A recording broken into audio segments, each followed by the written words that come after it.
Assalamualaikum warahmatullahi wabarakatuh. Bismillahirrahmanirrahim. Alhamdulillahirabbil alamin. Wa bihi nasta'inu ala umuri dunya waddin. Wa sallallahu wa sallama ala sayyidina Muhammadin wa ala alihi wa sahbihi ajma'in. Wa la hawla wa la quwwata illa billahil aliyyil azim. Amma ba'd. Namun dikain mengalah sami-sami menjaga puja sinar puji kehadirat Allah Rabbul Izzati. Rehna alhamdulillah dina isa dina subuh orang masih dipaparin nikmat Allah, nikmat sehat, nikmat sabar. Alhamdulillah, mudah-mudahan kempalan orang dina waktu sindu rahmat Allah subhanahu wa ta'ala. Amin ya rabbal alamin. Salawat dewasa dia tetap diunsur dikucurkan dipacarkan kajunjunan orang sadaya Habibullah Habibullah Habibullah Habibullah Habibullah penghulu alam semesta indah Rasulullah Muhammad seperti biasa sahaja di kawitan mengadakan istighfar 100 hari kawitan Sayyidul Istighfar. Bismillahirrahmanirrahim. Allahumma tawbi barik barik wa na'buduka wa na'buduka wa wa'dika mustaqim. A'udzu bika min syarri ma sana'tu wa a'udzu bika min ni'matika 'alayya wa a'udzu bika min dhanbi wa ghfirli fa innahu la yaghfiru dhunuba illa anta. Astaghfirullahaladzim, astaghfirullahaladzim, astaghfirullahaladzim, astaghfirullahaladzim, astaghfirullahaladzim, astaghfirullahaladzim, astaghfirullahaladzim, astaghfirullahaladzim, astaghfirullahaladzim, astaghfirullahaladzim, astaghfirullahaladzim, astaghfirullahaladzim,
Inna Allah wa malaikatahu yusalluna 'alan nabi ya ayyuhalladzina amanu sallu 'alaihi wa sallimu taslima. Sallallahu ala Muhammad sallallahu ala Muhammad sallallahu ala Muhammad sallallahu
Bismillahirrahmanirrahim.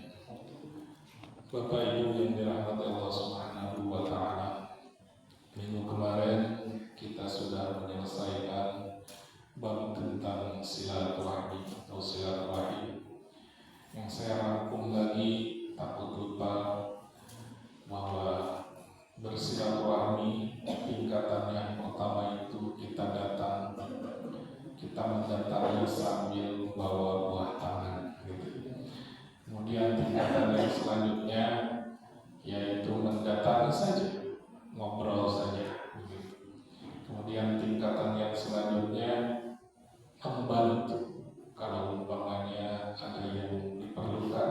kita bantu dengan tenaga. Kemudian yang selanjutnya kalau itu tidak bisa, kita boleh berkirim surat gitu ya, menanyakan kabar. Kalau zaman sekarang kan tinggal pakai WhatsApp zaman sekarang gitu ya. Nah, bagaimana dengan tetangga, bagaimana dengan sesama muslim yang berdekatan? Ini lebih gampangnya salam bainakum. Ucapkanlah salam di antara kita gitu ya. Mengucapkan salam di antara sama muslim itu nilainya jauh lebih besar karena mendoakan keselamatan gitu ya, mendoakan keselamatan. Kalau mengucapkan salam itu sunnah, tetapi yang menjawab itu wajib. Tetapi di sini ada sunnah, ada wajib, tetapi pahala yang paling besar itu yang sunnah ya. Kenapa? Karena wajib itu gara-gara ada sunnah di awalnya gitu. Nah makanya ada wajib, ada sunnah, itu ada tingkatannya lagi gitu kalau dibahas gitu. Jadi ketika mengucapkan salam lebih dulu. Kenapa? Karena itu wajibnya itu ada karena ada yang sunnah, yaitu mengucapkan salam di awal gitu ya. Mengucapkan salam. Dan bahkan ucapan salam ini minggu kemarin belum kebahas, tapi lupa juga pernah dibahas. Khusus untuk ucapan salam ini dalam sebuah kitab disebutkan bahwa boleh kita itu satu-satunya mencuri, yaitu mencuri salam. Itu boleh gitu ya. Apa itu mencuri salam? Kalau ada orang yang mengucapkan salam, saling bersalaman gitu, assalamualaikum. Nah kita mendengar ucapan salam itu, makanya kita jawab dengan waalaikumsalam tanpa diketahui sama orang yang mengucapkan salam itu. Itu namanya mencuri salam. Umpamanya ada tetangga, suka ada tetangga kita lagi diam, assalamualaikum, pas dilihat, oh ke tetangga, jawab saja waalaikumsalam. Tapi jangan kencang juga kadang-kadang jadi salah alamat ya. Itu mencuri salam. Gitu. Itu baik, itu mencuri salam. Jangan sambil ngantuk ya. Ada yang mengatakan mencuri salam baik dan negaranya mencuri ayam baik. Beres pengajian habis ayam tetangga ya. Nah, Bapak Ibu yang dirahmati Allah Subhanahu wa taala, kita sudahi ya, itu kita sekarang lanjut ke bab masalah kurban gitu ya. Kalau tahun kemarin kita membahasnya lebih banyak dari segi fikih, kita coba kali ini kita bahas dari segi yang lebih tinggi, yaitu dari segi ilmu ihsannya seperti apa. Nah, sebelum kita membahas lebih detail, dalam sebuah kitab tasawuf diceritakan ada kisah kronologis daripada kurban ini, Bapak Ibu semua. Dan ini jarang diceritakan. Biasanya kita langsung menceritakannya bahwa Nabiullah Ibrahim itu bermimpi, gitu ya. Langsung ke sana. Nah, saya akan coba kita bahas kronologisnya seperti apa. Ternyata kronologisnya itu panjang, Bapak. Nah, kita rangkum sedikit. Jadi dulu Nabiullah Ibrahim alaihissalam, suatu ketika beliau itu didatangi oleh seseorang. Seorang ini seorang Majusi, gitu ya. Seorang Majusi itu seorang yang menyembah kepada api. Didatangi ke rumahnya sambil dia itu menahan lapar karena belum makan begitu. Ketika datang kepada Nabiullah Ibrahim, kemudian si orang ini berkata, wahai Ibrahim, tolong berikan aku, bahasa sekarangnya gitu ya, tidak mungkin sama dengan dulu, berikan aku sepiring nasi. Zaman dulu nggak ada nasi ya, apa gitu ya, kurma atau apa gitu. Cuman di bahasa kita kan supaya paham ya. Berikan aku sepiring makanan saja. Kemudian Nabi Ibrahim berkata, apakah engkau percaya kepada Allah? Apakah engkau beriman kepada Allah? Ini orang berkata, Siapa itu Allah? Siapa itu Allah? Nabi Ibrahim berkata, Allah adalah yang menciptakan langit dan bumi dan engkau kita semua manusia. Kemudian orang ini mengatakan, aku menyembah api, begitu, karena dia seorang Majusi. Kemudian Nabi Ibrahim berkata begini, wahai manusia, begitu, aku akan memberi makanan sepiring dengan satu syarat. Engkau tinggalkan Majusi, engkau tinggalkan menyembah api. Sekarang engkau menyembah Allah. Aku berikan satu piring makanan. Nah, kemudian seorang Majusi ini berkata, aku tidak mau. Aku tidak mau. Aku tetap akan menyembah. Akhirnya Nabi Ibrahim juga mengatakan, aku juga tidak akan memberimu makan karena engkau menyembah makhluk yang semestinya bukan engkau sembah. Akhirnya terus berdebat seperti itu. Si Majusi ini kemudian pergi dari Nabi Ibrahim. Kemudian dia pergi. Gitu. Ketika pergi, beberapa saat kemudian turunlah malaikat Jibril.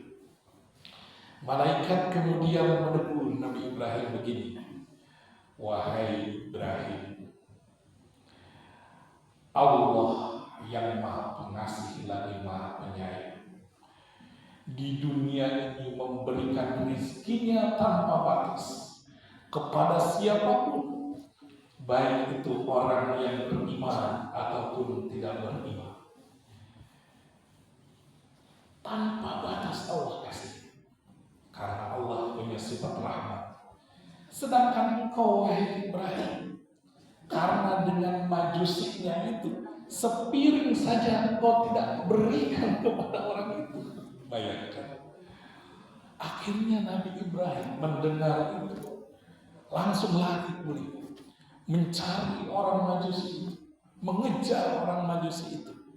Kemudian setelah ketemu, wahai Majusi, aku siapkan makanan sesukamu, sepuasnya silakan makan.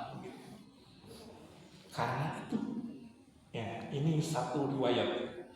Nah, selang beberapa bulan kemudian, nah, di kitab diceritakan, selang beberapa bulan kemudian, diceritakanlah Nabi Ibrahim itu berada di alam malakut. Ini tidak bisa dibahas di alam malakut itu seperti apa. Apakah itu mimpi, apa itu seperti apa, kita tidak bahas itu. Yang penting Nabi Ibrahim ketika itu berbicara dengan Allah melalui malaikat tentunya. Ya.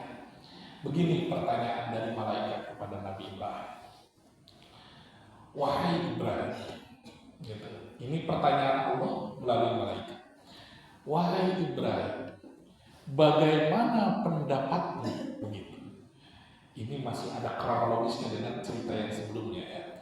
Bagaimana pendapatmu mengenai orang-orang di muka bumi ini, manusia di muka bumi ini yang tidak menyembah Allah, yang ingkar kepada Allah, yang selalu bermaksiat kepada Allah? Ini pertanyaan Allah melalui malaikat. Apa jawaban Nabi Ibrahim? Jawaban Nabi Ibrahim seperti ini. Ya Allah,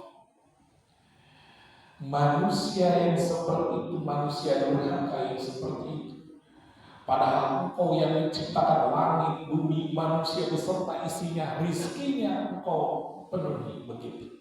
Sedangkan mereka ingkar kepadamu, ya Allah, menurut pendapatku, musnahkan mereka. Ini kata Nabi Ibrahim. Ini jarang dibahas, Bu, ya. Bapak Ibu, ini jarang dibahas. Musnahkan mereka, hancurkan mereka, binasakanlah mereka. Begitu. Ini jawaban Nabi Ibrahim. Gitu ya. Musnahkan mereka. Ini hampir sama, Bapak Ibu, dengan riwayatnya Nabi Nuh alaihi salam. Nabi itu juga berdoanya begitu. umatnya yang susah itu dengan ratusan tahun diberikan nasihat tidak mau menyembah Allah, beliau memintanya kepada Allah, musnahkan semua. Akhirnya ada bagian pada musnah. Makanya di satu riwayat lagi, Bapak Ibu semuanya, kalau kita baca di Isra Mi'raj, Nabi Shallallahu Alaihi Wasallam ketika naik ke langit, satu-satunya salah satu nabi yang tidak ditemukan dengan Nabi ketika Mi'raj itu adalah Nabi Nuh alaihi salam. Karena doanya berbeda. Kalau doa Nabi, ingat ketika Nabi disampangi oleh ketika di Taif itu, ya di Taif dilempari dengan kotoran, dengan batu dan sebagainya, datang malaikat Jibril nawarin kepada Nabi, wahai Nabi, ini mereka sudah berbuat aniaya. Apa kalau kau mau aku timpahkan gunung kepada mereka, hancur mereka semua? Apa jawaban Nabi? Ini levelnya makanya berbeda. Apa jawaban Nabi? Nabi mengatakan, jangan wahai Jibril, jangan. Mereka itu seperti itu karena mereka tidak tahu. Coba kalau mereka tahu, tidak akan seperti ini. Mungkin mereka sekarang tidak tahu ingkar, tapi mudah-mudahan anak-anak mereka nantinya orang yang beriman dan penghafal Al-Quran. Dan benar saja doa Nabi, dari turunan-turunan mereka banyak orang-orang yang menjadi penghafal Al-Quran. Bahasa sekarang itu tahfidz, hafidz gitu ya. Tapi zaman dulu beda levelnya gitu. Tafsir Al-Quran gitu. Tidak hanya menghafal. Itu levelnya Nabi. Ya. Nah, kembali lagi ke Nabi Ibrahim tadi. Nabi Ibrahim mengatakan, musnahkan mereka, hancurkan mereka ya Allah. Selesai. Setelah itu beberapa hari kemudian barulah Nabi Ibrahim itu bermimpi. Nah, yang kita ceritakan bermimpi. Ternyata kronologisnya dari sana. Apa mimpinya? Mimpi Nabi Ibrahim itu intinya adalah Allah menyuruh untuk menyembelih putranya yang sangat disayangi. Kenapa? Karena mendambakan seorang putra, yaitu Nabiullah Ismail alaihi salam. Walaupun di beberapa kitab ada yang mengatakan itu bukan Ismail tapi Ishak, gitu ya. Ada yang berpendapat Ishak bukan Ismail. Kita lewati itu. Yang penting adalah mau Ismail mau Ishak, yang penting adalah dua-duanya tidak jadi disembelih, itu yang paling penting. Ya, perdebatan itu kita lewati. Tetapi yang paling banyak, yang paling umum yang mau disembelih itu adalah Nabiullah Ismail alaihi salam. Nah, di dalam mimpinya itu seperti itu. Akhirnya Nabi Ibrahim masuk ke hari yang ke-8 di bulan Zulhijjah yang kita sebut dengan hari Tarwiyah. Apa itu hari Tarwiyah? Hari merenung bahasa kitanya itu. Tarwiyah itu merenung, berpikir. Nabi Ibrahim itu berpikir, ini perintah Allah bukan, itu berpikir. Sehingga Nabi Ibrahim pada waktu itu bertanya kepada Allah. Kalau sudah dekat dengan Allah mah enak ya, bertanya itu biasa gitu. Kayak kita CS gitu ngobrol. Nabi Ibrahim bertanya begini, ya Allah, ini anak satu-satunya waktu itu ya. Ini anak yang aku dambakan, aku sayang sekali kepada anakku ini. Ya Allah, kenapa harus disembelih? Itu bahasa kitanya, nggak mungkin sama gitu ya. Cuman supaya kitanya mengerti, dibahasakan seperti itu. Kenapa harus disembelih? Itu hari Tarwiyah berpikir, merenung, ini benar nggak? Ini yang aku sayangi. Nah, dari sinilah kemudian Allah menjawab melalui malaikatnya, wahai Ibrahim, kemarin engkau mengatakan musnahkan orang-orang yang ingkar kepada Allah. Padahal yang menciptakan siapa? Allah. Allah sayang kepada mereka, gitu. Walaupun ingkar, walaupun tidak beriman kepada Allah, Allah menyayangi mereka. Sifat Rahman Rahimnya Allah. Engkau menginginkan musnah mereka. Ibarat nama dibalikin gitu. Bahasa kitanya gitu ya. Dibalikin. Sekarang engkau hanya anakmu gitu yang dinikah, suruh disembelih, engkau protes begitu. Bahasanya gitu ya. Ini punten bahasanya tidak sama gitu. Ini supaya kita paham, Akhirnya bagaimana? Nabi Ibrahim setelah mendengar itu baru teringat begitu. Ingat betapa Rahman Rahimnya Allah. Sehingga di hari kemudian Nabi Ibrahim sudah mengetahui bahwa ini adalah perintah dari Allah yang Maha Rahman Maha Rahim. Sehingga hari berikutnya tanggal 9 disebut dengan sudah kenal. Makanya disebut dengan Arafah. Arafah itu bahasa Arabnya, artinya kenal, tahu, udah mengetahui, makanya disebut dengan Yaumul Arafah begitu. Tarwiyah merenung, Arafah mengetahui. Ini perintah dari Allah. Begitu sehingga pada hari berikutnya dimulailah pelaksanaan penyembelihan itu yang kemudian Allah ganti Nabi Ismail yang akan disembelih dengan seekor domba atau kambing. Nah ini kronologisnya ya Bapak Ibu semuanya. Jadi sehingga sebetulnya yang namanya kurban itu sudah mengenal gitu. Sehingga Nabi Ibrahim itu sudah mengenal, makanya namanya Khalilullah yang disayang oleh Allah gitu ya. Itu karena itu salah satunya.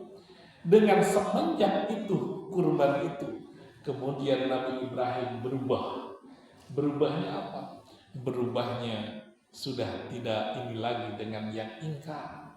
Sehingga beliau mengatakan, mudah-mudahan yang ingkar itu Allah itu insya Allah dan pasti Maha mengampuni kalau orang-orang yang ingkar itu mau bertaubat.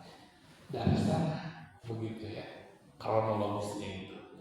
Nah sehingga inti daripada kisah itu bahwa kurban itu berasal dari kata koriba, ada yang katakan koruba gitu ya, yakrobu kurban gitu, artinya koroba itu dekat. Ada yang bilang takoroba ya takorobu, takoruban, takorub gitu ya, mendekat, takorub. Jadi kalau sudah dekat maka berkurban gitu. Kadang kita mau dibalik. Ini puntennya ini dari segi ilmu ihsannya. Kita mah berkurban supaya kita dekat. Berkurbanlah supaya kita dekat. Emang betul itu. Tetapi secara ruhani itu kita karena sudah dekat dengan Allah maka berkurban. Kenapa? Karena dengan berkurban itu adalah pengorbanan. Sudah tidak memikirkan apapun lagi karena kita sudah dekat. Gitu ya. Tetapi kita berkurban supaya dekat. Iya memang itu juga betul. Tapi secara hakikat kurban itu pengorbanan karena kita sudah dekat dengan Allah. Ya sudah, kalau sudah dekat, kalau kita sudah dekat sama seseorang ya, mau minta makan dimanapun, ayo gitu. Walaupun ayo kita beli apa, ayo kita beli, pengorbanan gitu ya.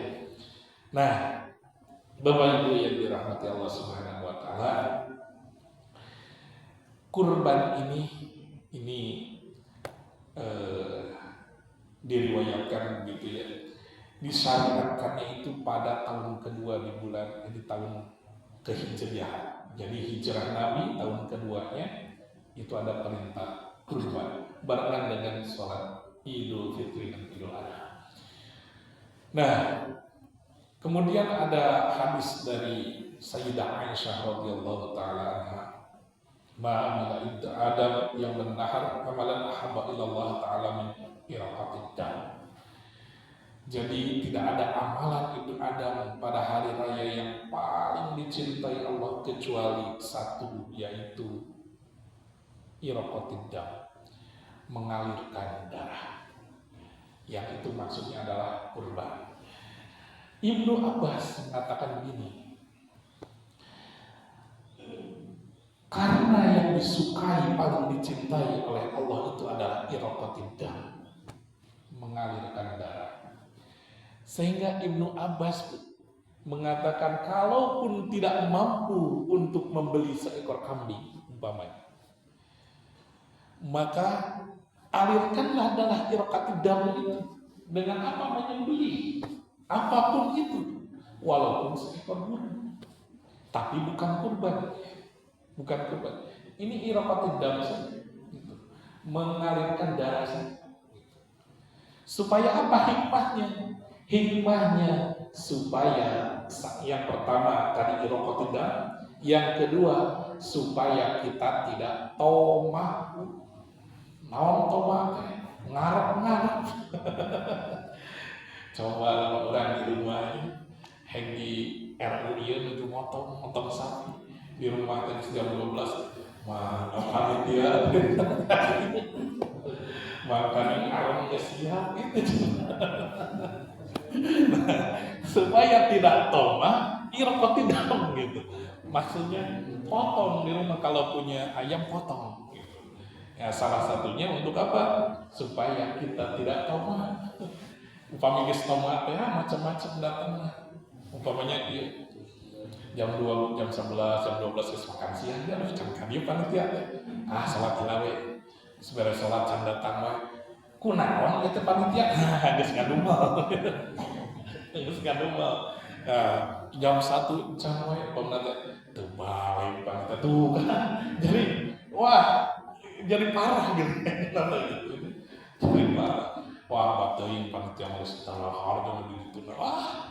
Pasti berpikiran itu jelek terus gitu.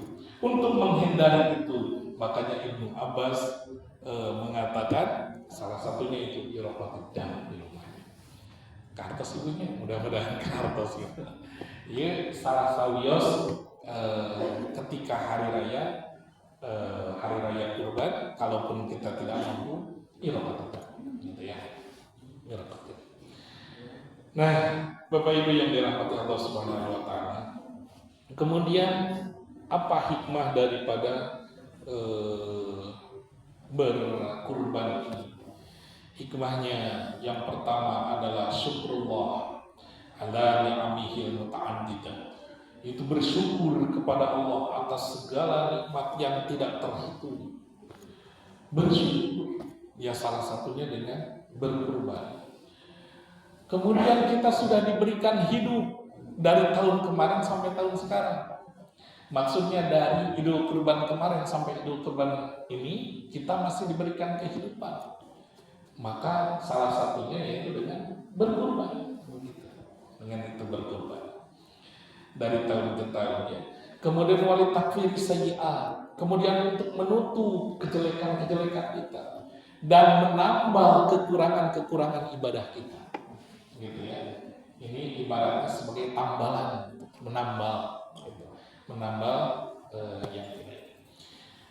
Nah, sehingga Bapak Ibu semuanya, ini menurut Imam Ahmad bin Hanbal mengatakan, semua mazhab mengatakan bahwa ibadah kurban ini tidak bisa diganti walaupun dengan sebesar uang untuk beli kurban itu.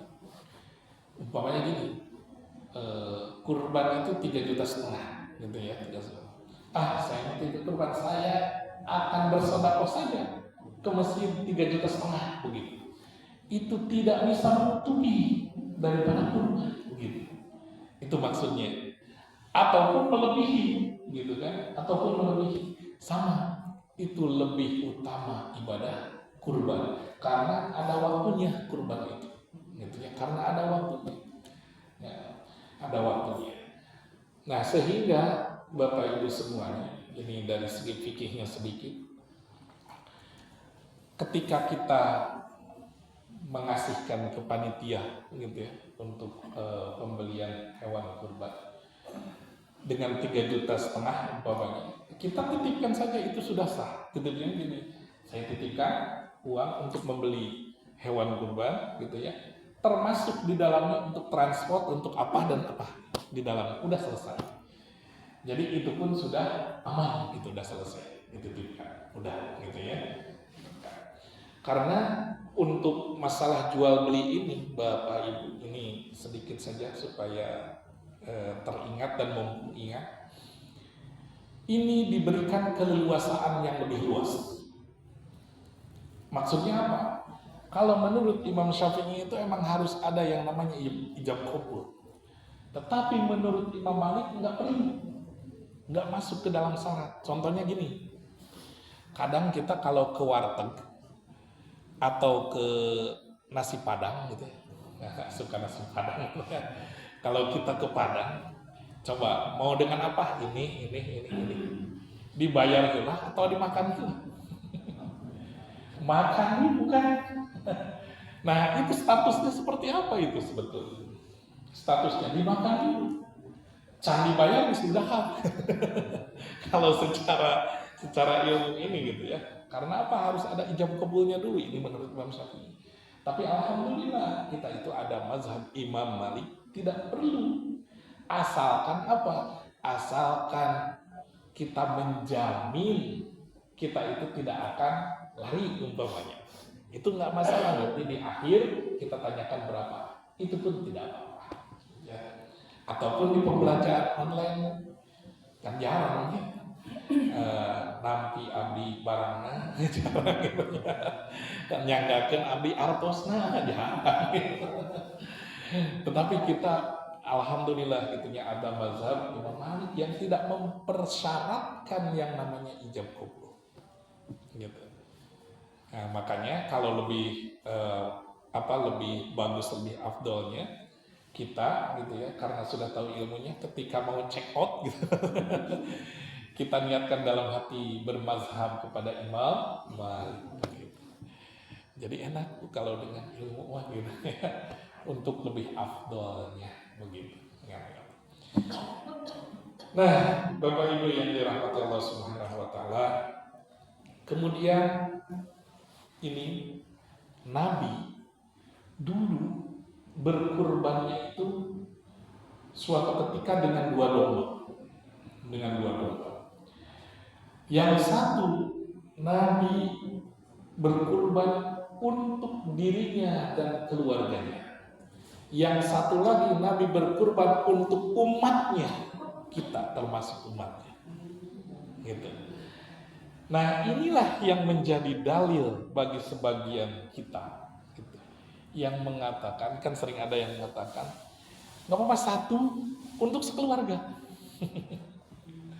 Kan sok ayat gitu, satu menyembeli ini untuk sekeluarga semua.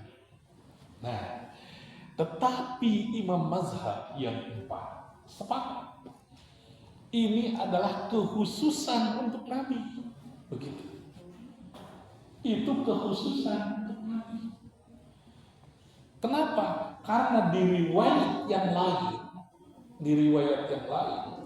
Nabi pernah ditanya dan Nabi pernah menyerukan ketika itu, wahai umatku, wahai umat muslim, berkurbanlah unta untuk 7 orang. Nah, yang diambil oleh para imam mazhab yang ini, gitu ya. Terus Pak Ustadz gimana itu yang itu? Ya udah, mungkin nggak apa-apa itu pakai yang itu. Tetapi menurut Ahlus Sunnah wal Jamaah yang diambilnya itu mah khusus, kekhususan Nabi. Apa itu kekhususan Nabi? Kekhususan Nabi tidak boleh kita ikuti. Contoh, Nabi punya istri 9, ada yang 13 menyebutkan. Itu kan kekhususan Nabi. Apakah boleh kita mengikuti? Boleh Bu? Wah, ibu dan boro-boro salah 2 oke awas gitu ya. Begitu. Itulah kekhususan Nabi. Nah, ini mah saya bicaranya untuk masalah imam mazhab yang 4 karena kita berpatokannya di sana. Karena Ahlus Sunnah wal Jamaah. Karena masuknya ke sana ya. Ahlus Sunnah wal Jamaah fikihnya mengarah kepada imam mazhab yang empat. Gitu. Nah, itu sehingga Imam Asy-Syafi'i mengatakan bahwa satu sapi, satu ekor unta itu untuk 7 orang, begitu. Nah, bahkan Bapak Ibu semuanya, gitu ya. Ini Imam Hanafi atau Imam Abu Hanifah, beliau mengambil sebuah dalil. Dalilnya ini, Nabi pernah mengatakan begini. Kalau Nabi Sallallahu Alaihi Wasallam, barang siapa yang mampu untuk berkurban, kemudian dia tidak menyembelih, artinya tidak berkurban, maka janganlah engkau mendekati tempat sholatku. Itu kata Nabi. Hadisnya sahih. Saya ulangi ya. Barang siapa yang dia itu mampu untuk berkurban, tetapi dia tidak menyembelihnya, tidak mau berkurban, maka janganlah engkau datang ke tempat sholatku, kata Nabi. Sehingga dari sini Imam Abu Hanifah mengambilnya, oh berarti kalau begitu, ini menandakan bahwa kurban itu wajib. Jadi menurut Imam Abu Hanifah atau Imam Hanafi, kurban itu wajib, bukan sunnah. Nah ini ilmu saja, ya, ilmu saja. Tetapi menurut imam mazhab yang lain, Imam Malik, Imam Syafi'i, Imam Hambali, bahwa kurban itu sunnah mu'akkad, sunnah yang dianjurkan, yang sangat dianjurkan. Tapi menurut Imam Hanafi itu wajib, gitu ya, itu wajib bagi yang mampu. Yang mampu itu seperti apa? Nah, itu pertanyaan yang lain gitu ya. Ayo 5 menit di sekedar ini. Yang mampu itu seperti apa? Kalau menurut Imam Hanafi, mampu itu ketika dia bisa beli 1 ekor kambing. Berarti sekitar ya sekian juta gitu ya. Kalau beliau mengatakannya punya uang 200 dirham, ya sekitar 1 ekor kambing, maka dia wajib untuk berkurban 1. Kalau menurut Imam Malik, menurut Imam Malik, yang disebut mampu itu ketika dia punya kelebihan uang sampai akhir tahun. Dulu saya berpikirnya itu setahun gitu ya. Ternyata sampai akhir tahun, berarti kan Dzulhijjah. Berarti kalau Dzulhijjah tinggal setengah bulan lagi begitu.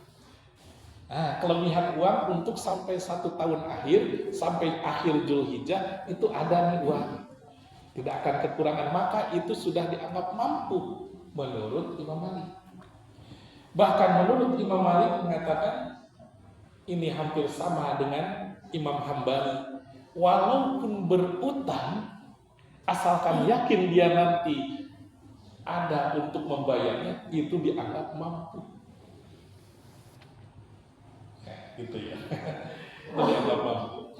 Kemudian yang selanjutnya menurut Imam Syafi'i mampunya seperti apa? Kalau menurut Imam Syafi'i mampunya, dia punya kelebihan uang sampai hari tasyrik. Berarti 11, 12, 13 begitu ya. Hari tasyrik menurut Imam Syafi'i. Kalau menurut Imam Hanafi kan hari tasyrik itu cuma 2, 11, 12 gitu. Tapi menurut Imam Syafi'i hari tasyrik itu 3 hari, 11, 12, 13. Berarti sampai 13 ini ada kelebihan uang gitu. Maka itu sudah dianggap mampu. Nah, menurut Imam Hambali ini sama dengan Imam Syafi'i, tapi ditambah. Tambahnya apa? Walaupun dia berutang, maka tetap dinamakan dia itu mampu. Dari sinilah yang namanya suka ada arisan kurban begitu. Dalilnya dari sini. Karena boleh berutang gitu ya. Berarti kalau arisan kurban begitu, arisan kurban, kalau duluan kurbannya berarti ibaratnya kita berutang orang lain gitu. Gitu ya. Tapi kalau kita belakangan ibaratnya kita nabung begitu. Nabung untuk berkurban. Nah gitu ya. Jadi sok ayahnya arisan kurban gitu ya. Sawi tenang. Ustaz kumaha cenah lamun di sekolah abdi mah sok aya cuma patungan siswa semuanya, patungan terus kurban we yang makan-makan eta mah sanes kurban eta mah makan-makan we eta mah gitu. Kumaha hukumnya teh sami harus senang-senang gitu supaya teu toma siga tadi makan-makan saja begitu ya, karena yang namanya kurban itu ya menurut di sini harus ada nama begitu. Nah, makanya kalau pemain sekolah iuran sapieun atau sakambieun terus memotong itu mah bukan kurban, makan gitu ya. Boleh nggak masalah gitu. Nah itu dari segi ilmu fikihnya gitu ya. Mudah-mudahan ada manfaatnya dan insya Allah ada manfaatnya. Nah itu yang menjadikan dalil bagi kita untuk arisan kurban. Ini boleh sebetulnya kita berarisan kurban supaya lebih lebih ringan gitu, lebih ringan ya. Ringan. Kalau di Cianjur sama, saya juga ada arisan kurban jadi lebih ringan, muter gitu, muter seperti itu. Nah, Bapak Ibu yang dirahmati Allah Subhanahu wa taala, cekapnya terus tabu genap, mudah-mudahan yang manfaatnya insyaallah mudah-mudahan orang belajar. Ternyata ada satu riwayat lagi gitu. Satu riwayat lagi tentang kurban gitu ya. Riwayatnya menarik gitu ya. Ternyata di kitab-kitab tasawuf itu banyak gitu. Banyak riwayatnya, banyak versinya. Apakah ini salah? Tidak bertentangan. Intinya sama. Karena yang namanya riwayat itu boleh dipercayai, diimani, boleh tidak masalah. Karena itu banyak versi, begitu ya. Tapi intinya dari versi itu adalah intinya apa yang kita ambil, gitu ya. Mudah-mudahan dengan kurban ini, gitu ya, kita makin dekat dengan Allah. Yang sudah dekat makin menikmati pengorbanan itu rasanya nikmat rasanya. Karena kalau kita sudah dekat, sudah sayang, itu saling sayang, berkorban itu nikmat, berkorban dengan yang kita cintai itu nikmat rasanya, begitu. Dengan suamiku ingin makan ini jam 2 malam di THK, karena berkorban, begitu ya, karena berkorban. Nah itu nikmat rasanya setelah dilaksanakan itu akan terasa kalbunya itu rasanya nikmat, gitu ya. Mudah-mudahan kita semua mendapatkan keberkahan terutama di Masjid Rahadatul Iman ini. Mudah-mudahan saya lihat di kurban sudah 7 ya Pak Ustaz, 7 sapi, mudah-mudahan insya Allah. Biasanya kalau sudah makin mendekat itu makin banyak, mudah-mudahan keberkahan untuk keluarga PSA semuanya. Amin ya rabbal alamin. Bapak Ibu yang dirahmati Allah Subhanahu wa taala, cekap atas tabu dengar insyaallah menyampaikan orang lajeng tebe. Angga sadaya ditutup seperti biasa dengan zikir hasbi rabbi. Bismillahirrahmanirrahim. Hasbi rabbi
ويسر بها أمورنا فرج بها همومنا واكشف بها همومنا وقد بها ديوننا واصلح بها ولنا ولد بها أملنا وتقبل بها توبتنا وانصر بها حجتنا وانس بها وشهدنا وارحم بها ذنوبنا وطهر بها ألسنتنا واشف بمرضنا وارفع بها درجتنا في الدنيا والآخرة واجعلها نور بيننا وبيننا ومن خوفنا ومن تحتنا وفوقنا وحياتنا وموتنا وفي قبورنا واسنا وسنا يوم القيامة على رؤوسنا وسكر بها ووزنا سندنا ونور القاضي علينا تنرب نبينا محمد صلى الله عليه وسلم ونحن آمنون ولا تبرئ بيننا وبين أحد من أخذه وتبين إلى جواره الكريم والذين أنعمت عليهم من النبيين والصديقين والشهداء والصالحين أولئك رفيقا اللهم إنا نسألك من الخير كله عاجله وآجله ما علمت منه وما لم أعلم وأعوذ بك من شر كل عاجله وآجله ما علمت منه وما لم أعلم اللهم إني أسألك بأسمائك الحسنى وبصفاتك وبالقرآن الكريم وبجاه نبيك المرتضى محمد صلى الله عليه وسلم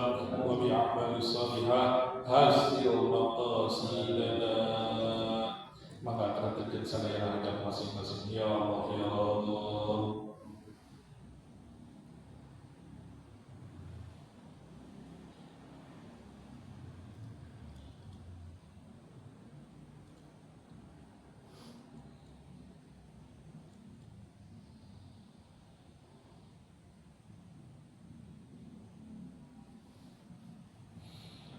Amin amin ya Allah ya Rabbal alamin. Wa sallallahu ala sayyidina Muhammadin nabiyyi wa ala alihi wa sahbihi wa sallam. Rabbana atina fid dunya hasanatan wa fil akhirati hasanatan wa qina adzabannar. Subhana rabbika rabbil izzati amma